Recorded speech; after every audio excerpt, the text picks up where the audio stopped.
Doctor সাহেব, আমার খাওয়া বেশি হয়েছে, যার কারণে আমি অসুস্থ হয়ে পড়ছি।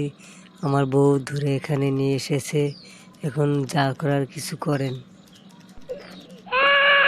আপনাকে কিছু ওষুধ খেতে হবে।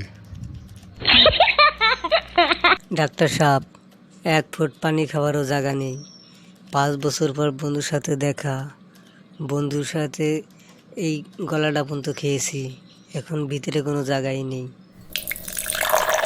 এখনই বমি করাতে হবে এবং পেট খালি করতে হবে যত দ্রুত সম্ভব। ডাক্তারবাবু, আপনার পায়ে পড়ি, তবু বমি করাবেন না। উপরে আছে মাছ, মাংস, 3 পদের মিষ্টি, দই, আইসক্রিম, আরসি।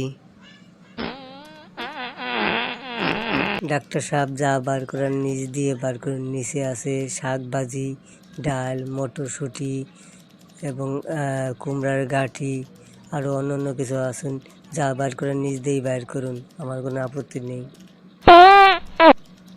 আমি তো মহা মুশকিলে পড়ে গেলাম। এ কেমন রুগী রে বাবা!